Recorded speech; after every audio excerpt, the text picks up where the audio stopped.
Sa nakaraan natin kung saan ang ating bida ay napalibutan ng mga babae.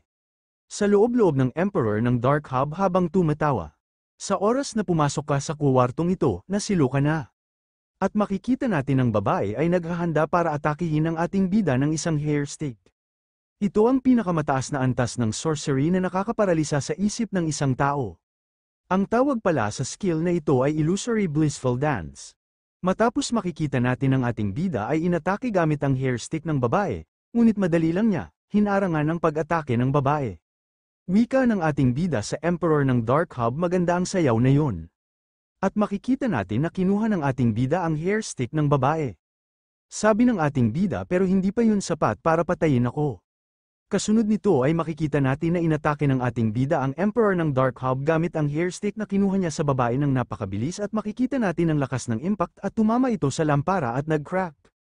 Pagkatapos makikita natin ang mga babae ay nagulat sa ginawang atake ng ating bida.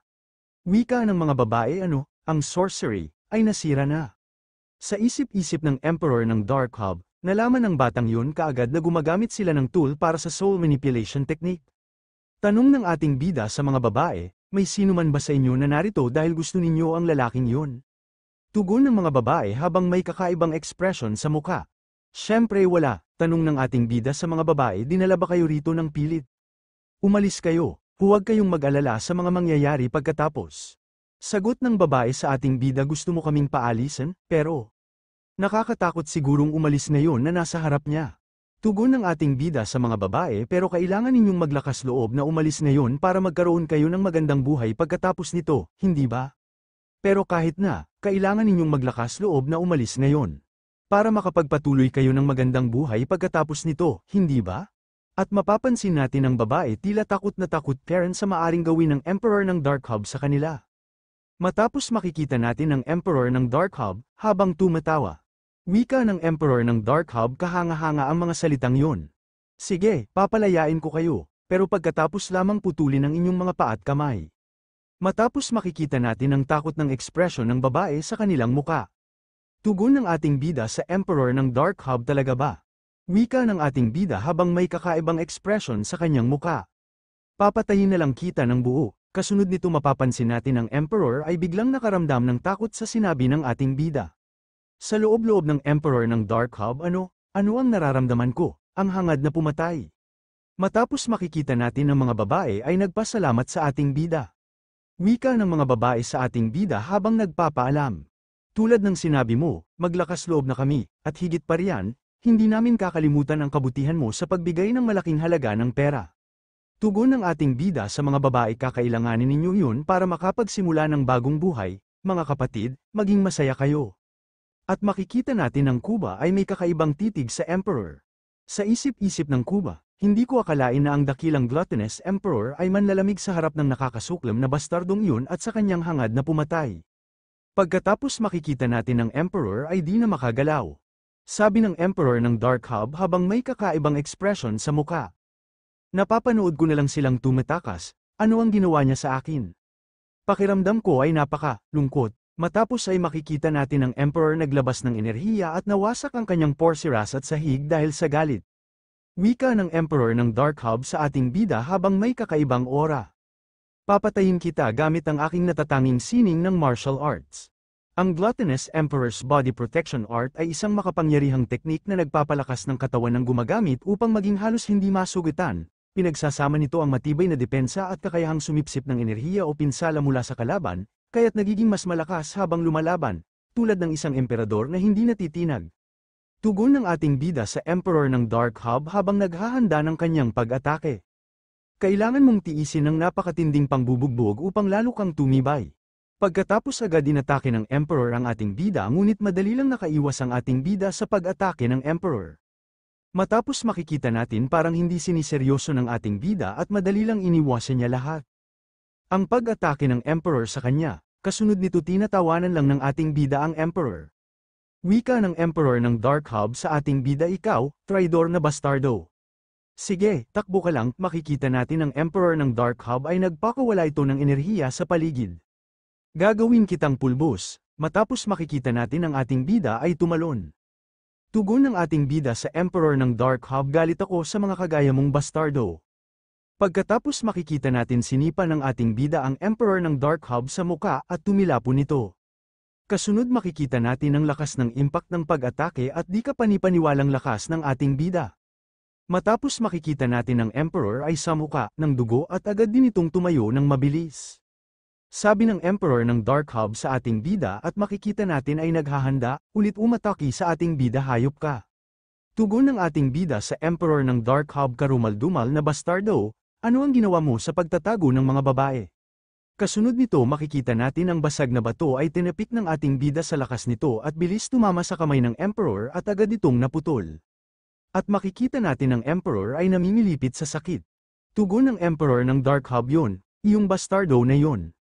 Siya ay isang tunay na master, at mapapansin din natin ang enerhiya na lumalabas sa ating bida. Wika ng Emperor ng Dark Hub sa ating bida habang tumatawa. Kung ganun, iniisip mo ba na ganito na lang ito matatapos? At nagpakawala ito ng enerhiya sa lakas nito ay nawasak ang sahig at dingding.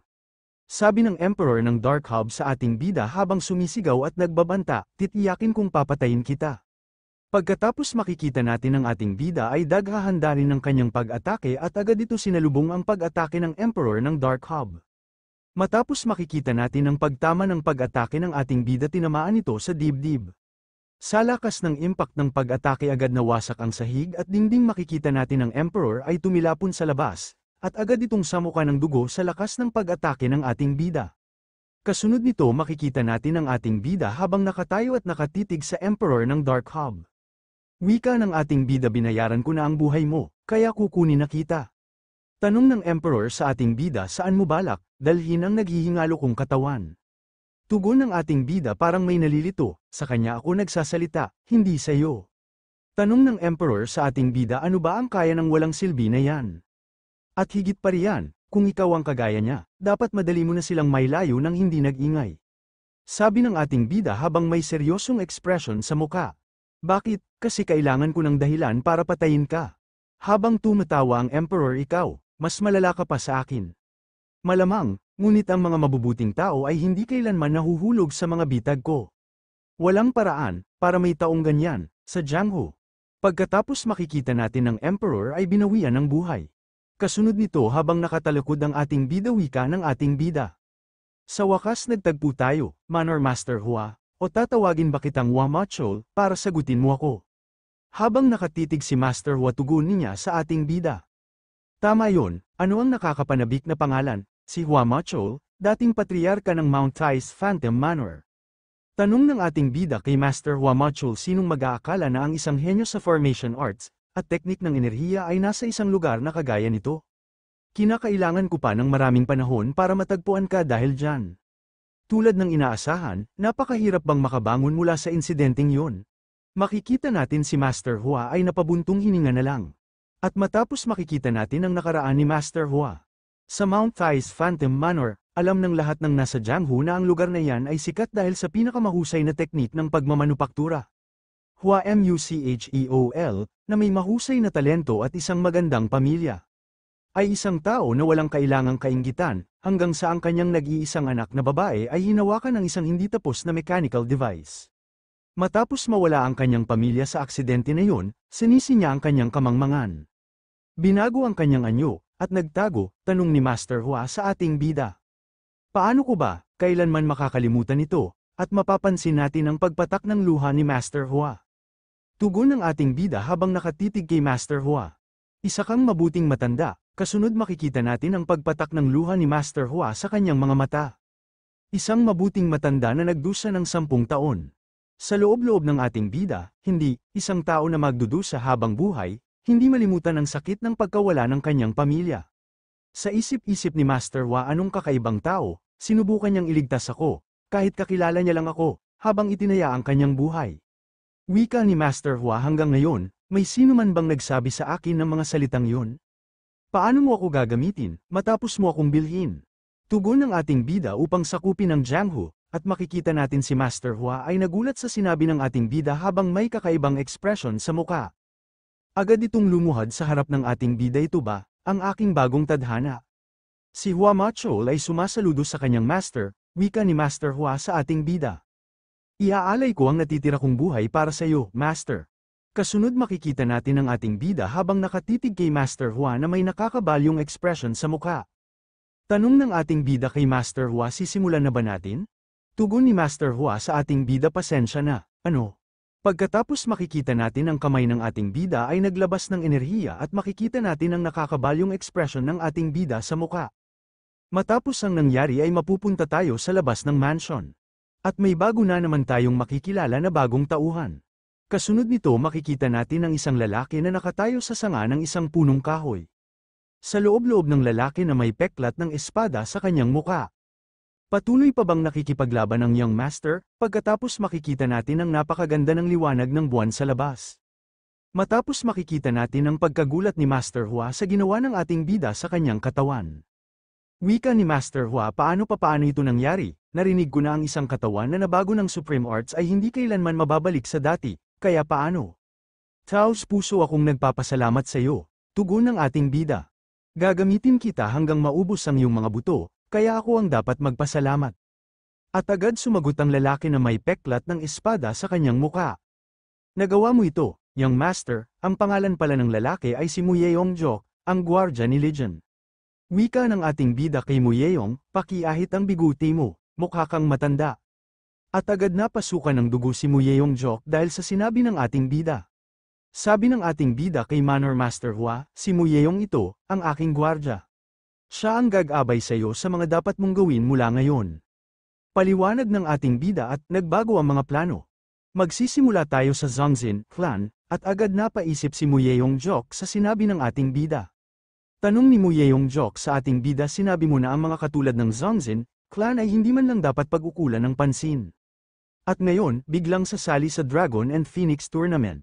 Bakit mo binago ang plano? Tugon ng ating bida, hindi natin masabi kung kailan magbabago ang isip ng isang tao, hindi ba? Habang nakatitig si Muyeong Jok sa ating bida, sabi niya.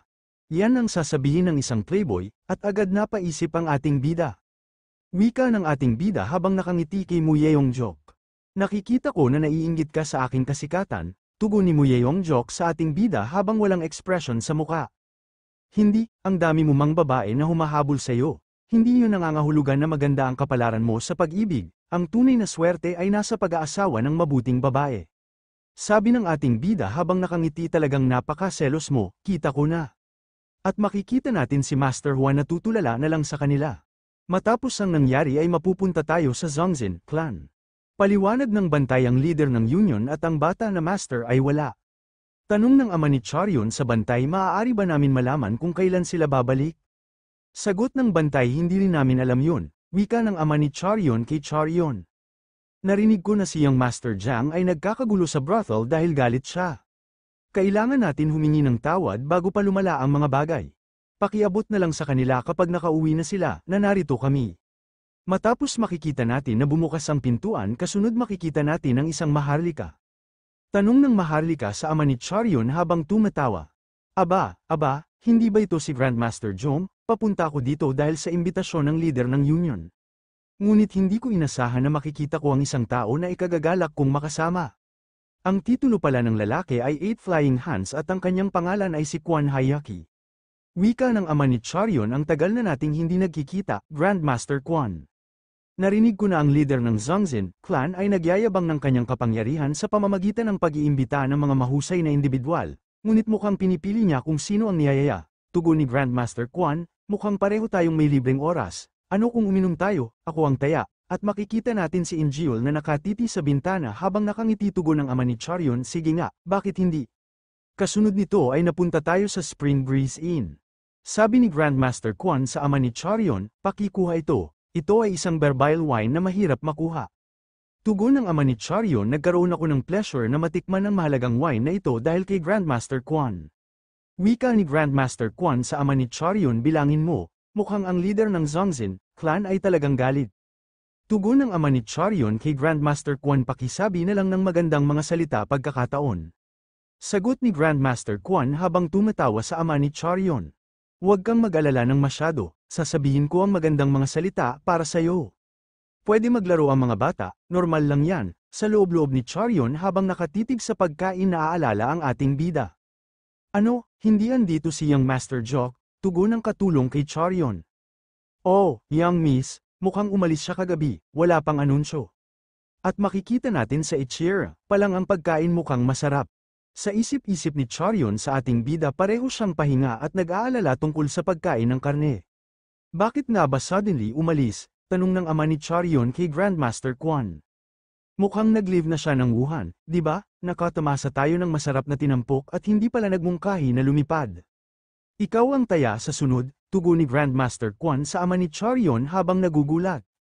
Oh my dear, mukhang may naisan ako na maraming pangyayari na kailangan ko pang ayusin. Magsisiyasat na ako muna, kita-kits sa susunod. At agad itong nagpaalam at agad tumakbo ang bastardo. At makikita natin ang ama ni Charion habang gulat na gulat. Wika ng babae sa ama ni Charion, ito ang bill, habang nakatitig ang ama ni Charion sa listahan hindi maipintan ang kanyang muka sa dami ng bill. Habang nanginginig ang ama ni Charion makikita natin ang kanyang ekspresyon sa muka. Hindi pwede, 120 yang para sa isang boteng wine. Mayroon pang mga side dishes na hindi parehong maintindihan ng mga pamantayan. Habang napabuntong hininga ang ama ni Charion, sabi ng ama ni Charion sa babae. Wala akong masyadong pera ngayon, pwede bang bumalik ako bukas? Tugon ng babae habang nakangiti, hindi kami tumatanggap ng credit. Ngunit hindi natin maaari paliwanagan ang inyong mga kalagayan. At makikita natin na pinalibutan si Charion at ang kanyang ama ng mga bantay. Hanggang sa walang pera, maaari pang manatili ang inyong anak dito. Tanong ni Charion habang nagugulat, ano ito? Wika ng ama ni Charion habang may kakaibang ekspresyon sa muka. Ikaw, hino-hostage mo ang aking anak, tugon ng babae habang may masamang iniisip. Maari mo itong isipin na collateral, kung walang pera, pwedeng mag-entertain ng mga bisita ang anak mo. Sa loob-loob ng ama ni Charion, bakit ganoon? Baka hindi ito isang normal na winehouse. Dahil, lahat sila may kakaibang aura, may kapangyarihan sila katulad ko, oh. At agad mayroon nagsalita, magkikita-kita tayo muli, sect leader. Matapos makikita natin kung sino nga ba ang nagsalita, kung di ang ating bida habang nakangiti.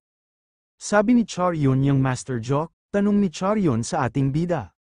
Ikaw, ano ang dalihin mo dito? Tugon ng ating bida kay Charion habang tumatawa. Andito ako para uminom, syempre, at agad binagsak ng ating bida ang kanyang alak.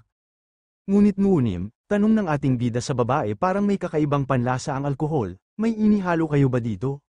Sagot ng babae, ano ang iyong sinasabi? Sabi ng ating bida. Narinig ko na ang mga malalaking tao ay dumadalaw dito. Tanong ng ating bida sa babae, binibenta niyo rin ba ang mga peke na wine sa mga iyong bisita?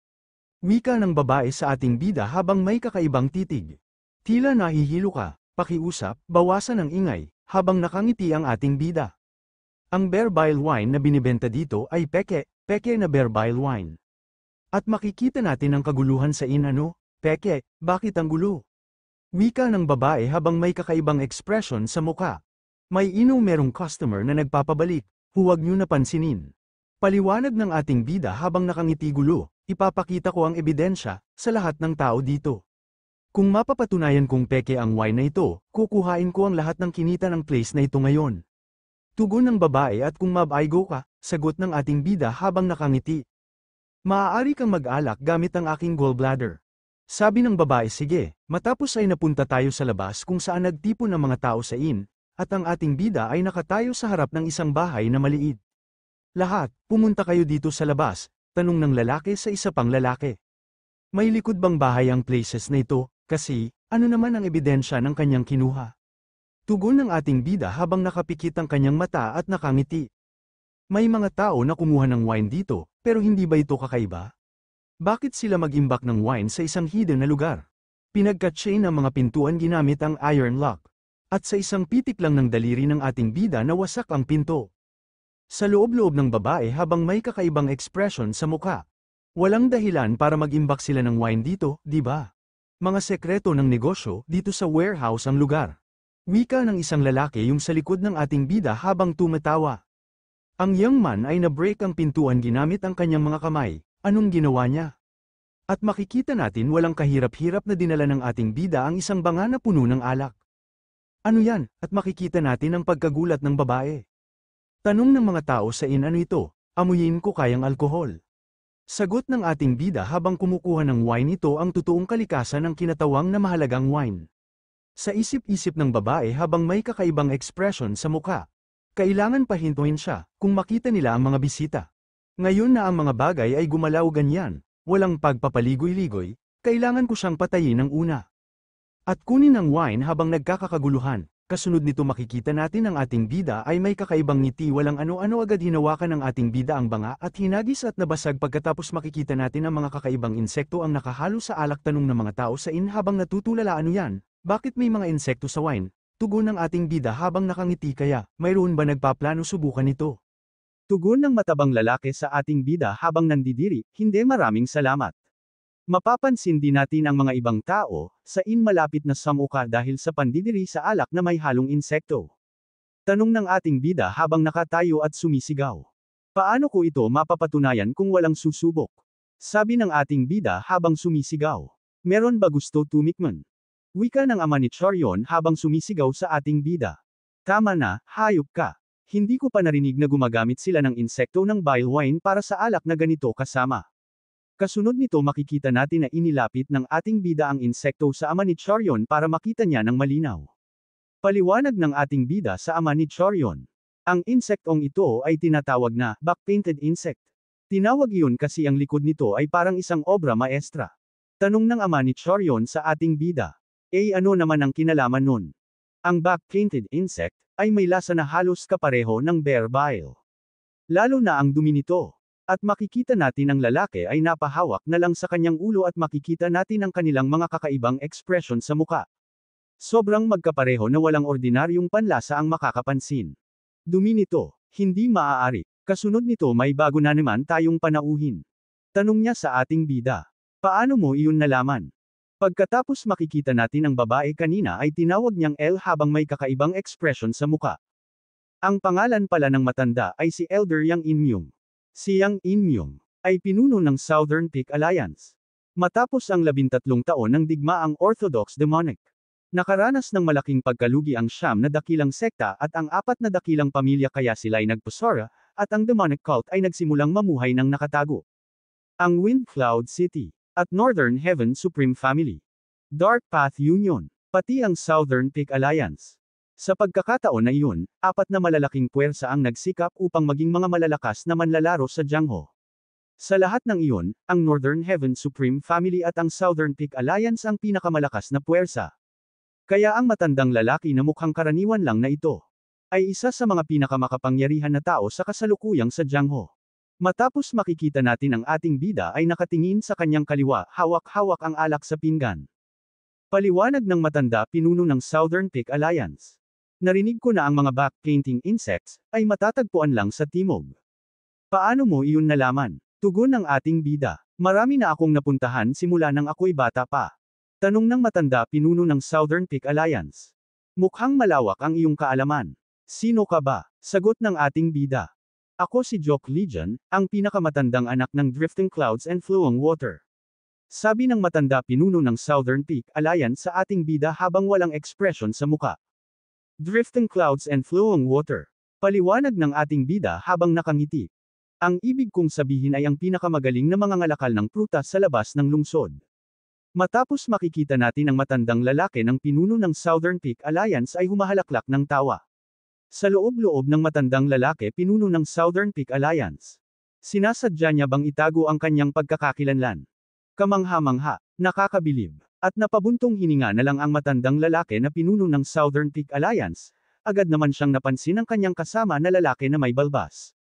Sa isip-isip ng lalaking may balbas, naisip ko na ang pinuno ng Alliance ay magkakainteres sa ganitong bata. Kakaiba. Ang pangalan pala ng lalaki ay si Makui, ang pinuno ng White Tiger Squad ng Southern Peak Alliance. Sabi ni Makui sa matandang lalaki na pinuno ng Southern Peak Alliance. Susubukan ko nga. Tugon ng matandang lalaki na pinuno ng Southern Peak Alliance. Ho, gagawin mo. Ano, ikaw talagang. At agad niyang tinikman ang alak na may halong insekto at makikita natin ang galit ng ekspresyon sa kanyang muka. Tugon ni Makui. Ito ay pareho ng ininom natin kanina. Ano, kung ganon. At makikita natin ang kakaibang ekspresyon sa kanilang muka. Talaga bang ininom lang natin? Wika ng babae. Sandali, magkalma kayo. Pinagtataksilan ako. Tugon ng mga tao sa habang papalapit sa babae. Dalhin mo sa amin ang tunay na bagay sa ganung kaso. O ibigay mo ang ulo mo. Sabi ng babae sa kanyang kasamahang lalaki. Kayo mga walang hiya, ano ang ginagawa ninyo? Bakit hindi nyo sila pinipigilan? Wika ng lalaki sa kanyang kasamahan habang may kakaibang ekspresyon sa muka. Sila ang mga pinuno ng Southern Alliance at ng White Tiger Squad. Huwag na tayong makialam, sabi ng babae habang sumisigaw.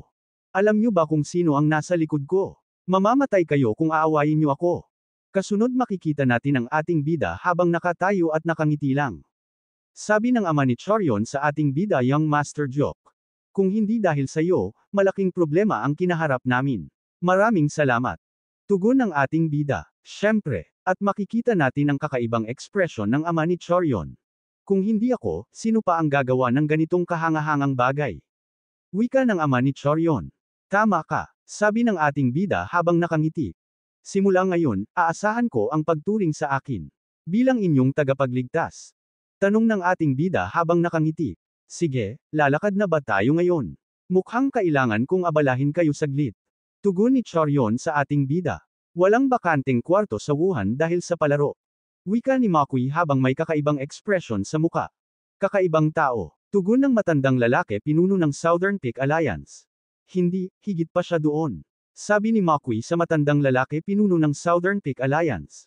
Patawad, paliwanag ng matanda ng pinuno ng Southern Peak Alliance habang naglalabas ng oras sa kanyang kamay. Mula nang una ko siyang makita, nabuhay muli ang mga damdamin na matagal ko nang nakalimutan. Tanong ni Makui sa pinuno ng Southern Peak Alliance. Ano iyon? Sabi ng pinuno ng Southern Peak Alliance. Isang halo ng panginginig, excitement, pagkawala ng tiwala sa sarili, at ambisyon ang nagpapagulo sa loob ko. Parang araw kung kailan napunta sa akin ang Southern Peak Alliance. Wala akong ideya kung bakit ako nakakaramdam ng ganito. At makikita natin ang mata ng pinuno ng Southern Peak Alliance ay nag-iba at may kakaibang ekspresyon sa muka. Sa loob-loob ni Makui sa kanyang sarili habang nakatingin sa ating bida. Ang pinuno ng Alliance na kilala ko ay may sapat na talino upang maunawaan kung sino man. Ngunit sinasabi niyang hindi niya alam. Ang ibig bang sabihin nun ay sobrang espesyal ang taong iyon. Matapos ang pangyayari ay napunta tayo sa gubat kung saan may isang lalaki ang tumatakas. Tila bang may humahabol sa kanya. Sa isip-isip ng lalaki. Dapat ko silang abisuhan sa anumang paraan. Nakasalalay dito ang kapalaran ng Jiangho. Kasunod makikita natin ang anino ng isang tao na humahabol sa lalaki. Habang bubunot na ng kanyang sandata ang lalaki sabi niya. Hinabol niya na ako, sa bilis ng lalaki na humahabol. Agad itong sumulpat at nagpakilala sabi niya. Ako ay mula sa Orthodox Alliance. Mapapansin din natin ang pagkagulat ng lalaki na may sugat. At pinakita ng lalaki ang simbolo ng Orthodox Alliance. Walang pagkakamali, iyan ang identification tag ng Orthodox Alliance. Tugon ng lalaki na may sugat. Ako si Myung mula sa Northern Heaven Supreme Family. Wala tayong oras, kaya diretso na ako sa punto. Dapat nating kanselahin ang Dragon and Phoenix Tournament at ang Heavenly Dragon Tournament. Paliwanag ni Myung. May isang grupo na tinatawag na Flying Swallow Association na may malaking masamang plano sa palarong ito. Tanong ng kanyang kasama, hindi ba ang palarong ito ngayong taon ay pinangungunahan ng Northern Heaven Supreme Family? Bakit mo sinusubukan mag-ulat sa Orthodox Alliance imbes na ay ulat ito sa iyong superior? Paliwanag ni Myung, may spy sa atin, hindi ko kayang magtiwala sa kanino man. At mapapansin natin si Myung na may kakaibang ekspresyon sa muka. Lintiek. Hinahabol na nila tayo, tugon ni Myung sa kanyang kasama. Ako na ang magiging Kane, kaya kailangan mong makatakas at sabihan sila tungkol dito. Tanong ng kanyang kasama, hindi ba nag-leak kung saan man ang impormasyong ito? Sagot ni Myung, ikaw ang unang nakakaalam. Sabi ng lalaki kay Myung habang nakangiti at may kakaibang ekspresyon sa muka. Ano ang kakasabi mo? Tugon ni Myung habang nakatingin sa kanyang kasama. Nagkakamali ka. Makikita natin si Myung sa bilis ng pangyayari, hindi man nakapag-react si Myung, at tumalsik ang kanyang ulo. Sagot ng kanyang kasama, hindi ito ang Flying Swallow Association, kundi ang Flying Swallowtail Association. Matapos ang mga pangyayari makikita natin na may bago na naman, tayong panauhin na babae na makikilala. Ang ika-16 na paru-paro ay nagpupugay sa pinuno ng association. Tanong ng babae, ano ang nangyari sa iba? Tugon ng lalaki habang nakaluhod. Sabi ng ika-14 na paru-paro na inas-ikaso na niya sila. Wika ng babae habang nakangiti. Tama, alam ko nang magagawa niya iyon ng maayos. Pagkatapos ng pangyayari sa maliwanag na buwan, ang Dragon and Phoenix tournament na ito ay magiging isang bangungot. Sabi ng ating bida kay Chorion habang sila ay naglalakad. Sabik na ako para dito. Gaano kasarap ang karne na bibilhin ng pinuno ng sekta. Sa isip-isip ng ating bida habang nakangiti. Wika ng ama ni Chorion sa kanya habang tumatawa. Young Master Joke, sinabi mo na gusto mo ng karne. Bibili ako ng masarap na karne, kaya mauna ka na kay Ryan. Sabi ng ating bida kay Chorion habang may kakaibang ekspresyon sa muka. Gutom na ako, tanong ni Chorion sa ating bida habang nakangiti. Palagi ka bang gutom? Tugon ng ating bida kay Chorion habang may kakaibang ekspresyon sa muka. Ito'y dahil sa marami akong iniisip ngayon. Sa loob-loob ni Chorion sa ating bida. Para sakupin ang Hyubei. Pati iyon. Ano pa kaya? At mapapansin natin ang ating bida ay napapaisip. Sa loob-loob ni Chorion habang nakatitig sa ating bida. Malungkot ba siya dahil nag-iisa siya sa dayuhang lupain? Makikita natin si Chorion ay napakamot na lang sa kanyang muka habang may kakaibang ekspresyon sa muka. Wika ni Chorion sa ating bida. Maraming salamat sa araw na ito. Siguradong inutusan ni Jiang Injil si Kwon Hockey at ang may-ari ng wine house na gawin iyon. Hindi ko akalain na mag-iisip akong sumali sa Dragon and Phoenix tournament kasama ang ganitong klase ng walang hiyang tao. Tugon ng ating bida kay Chorion habang nakangiti. Kaya nga sinasabi ko sa iyo na sumali kasama ko. Ako ang magdadala ng tagumpay sa iyo. Agad naman napalingon si Chorion at nakatitig sa ating bida. Wika ni Chorion sa ating bida habang nakatingin at may emotional na damdamin. Mabuti, mahirap manalo, pero gusto ko lang mailagay ang walang hiyang si Jiang Injil sa tamang lugar. Gawin natin ang lahat ng ating makakaya. Tugon ng ating bida. Hindi mo kailangan, pero kung iyan ang gusto mo. Bago iyon, mukhang kailangan muna natin ayusin ang walang hiyang iyon. Sabay turo kay Kwon Hockey. At makikita natin si Kwon Hockey. Sa isip-isip ni Kwon Hockey ang lalaki iyon. Tanong ng tanga na si Kwon Hockey. Ikaw ba ang nanggulo kay Jiang Injil? Sinabi ng taong itinanim ko sa na may kakaibang walang hiyang na nagwasak ng lahat. Tugon ng ating bida sa tanga na si Kwon Hockey. Habi mo bang maghanap ng background check sa mga target na sinusubukan mong patayin? At makikita natin ang pagkagulat ni Chorion sa sinabi ng ating bida. Patayin? Tanong ni Chorion sa ating bida. Ganon ka ba kasama na siya? Paliwanag na tanga na si Kwon Hockey habang may kakaibang ekspresyon sa muka sa ating bida. Iniutos lang sa akin ni Jiang Injil na patayin ka. Pero ang babaeng iyon ay magiging problema rin. Sa loob-loob ni Chorion habang may kakaibang ekspresyon sa muka. Ramdam ko ang kanyang hangering pumatay. Talagang nasa isip niya ang pagpatay sa atin. Magagawa ba natin siyang talunin kung magtutulungan tayo? Pero hindi pa ako nakakagamit ng espada sa tunay na labanan. Sabi ni Chorion sa ating bida habang may kakaibang ekspresyon sa muka. Mayroon ka bang karanasan sa tunay na labanan? At agad lumapit ang ating bida kay Chorion habang nagpapanggap na takot. Wika ng ating bida kunwaring takot pakiusap iligtas mo ako. Si Kwon Hockey, isang master ng palm techniques.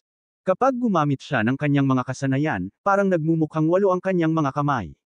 Na siyang nagbigay sa kanya ng palayaw na 8 flying hands. Noon, isa siyang bayani na nangarap ng mas mabuting sa Jiangho. Pero parang ang mga kontrabida lang ang laging umuunlad. Naisip niya na ang pagkakaiba ng mabuti at masama ay walang kahulugan. At pagkatapos, siya mismo ay naging isang kontrabida. Sa loob-loob ni Chorion habang nanginginig sa takot. Hindi ko akalain na kakaharapin ko ang ganitong uri ng tao mag-isa. Ang pagkakaiba sa kasanayan at karanasan ay parang langit at lupa. At agad naman siyang napansin ng ating bida, sabi ng ating bida kay Chorion. Sa ngayon, bunutin mo ang iyong espada. Sagot ni Chorion. Oo sige. At agad binunot ni Chorion ang kanyang espada sabay tutok kay Kwon Hockey at may kakaibang ekspresyon sa muka. Hindi ako pwedeng tumayo lang dito at hayaang mangyari ito. Wika ni Kwon Hockey habang nakangiti. Mukhang gusto mong mauna sa pagkamatay. Sa bilis umatake ni Kwon Hockey agad naman na ilagan ni Chorion ang pag-atake niya. Sa isip-isip ni Chorion. Napakabilis. Kailangan ko ring gamitin ang aking movement technique. Kasunod nito makikita natin si Chorion ay nakasabit sa ugat ng punong kahoy at tumama at napaaray sa sakit. Pagkatapos makikita natin ang pag-atake ni Kwon Hockey at agad naman na ilagan ni Chorion ang atake sana ni Kwon Hockey. Sa loob-loob ni Chorion habang nakatingin kay Kwon Hockey. Iba ito kumpara sa pagpapractice ko. Talagang mamamatay ako. Paliwanag ng ating bida kay Chorion habang sumisigaw. Huwag mong iaasa sa iyong movement technique.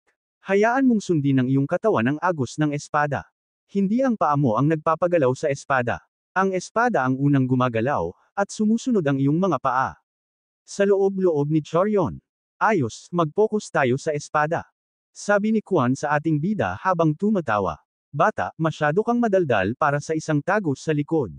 At agad inatake ni Chorion si Kwon at agad naman nakaiwas si Kwon Haki sa binitiwang atake ni Chorion. Mapapansin natin si Chorion ay pagod na. Sa loob-loob ni Chorion. Kapag natalo ako, pareho kaming mamamatay. At makikita natin ang lakas ng atake ni Chorion ngunit madali lang itong iniiwasan ni Kwon Haki. Wika ni Kwon Haki habang tumatawa. Katawa-tawa, iniisip mo ba nagagana sa akin ang mga pambatang trick na ito? Kasunod nito si Chorion ay muntik na mahawakan sa mukha ni Kwon Haki. Buti na lang nadepensahan ni Chorion ang pag-atake at napaatres si Chorion. Sa loob-loob ni Chorion habang napinsala sa balikat. Lintik, talagang hindi ko ito kaya. Anong gagawin ko? Sabi ng ating bida kay Chorion, hindi ba parang may mali? Tugon ni Chorion. Ano? Paliwanag ng ating bida kay Chorion. Ang teknik mo sa espada ay karaniwang mabigat. Kaya bakit kumikilos ka ng napakagaan? Ang Crimson Death Sword Art ay nagtatampok ng iba't ibang uri ng pagkilos sa paa at hindi regular na paggamit ng espada. Ito'y nakabatay sa maliksi at magaang pagkilos. Sa isip-isip ni Chorion. Sinasabi ba niya na mali ang paraan na pinagpraktisan ko ng mahigit sa 10 taon? Higit pa roon, anong alam ng taong ito tungkol sa Crimson Death Sword Art?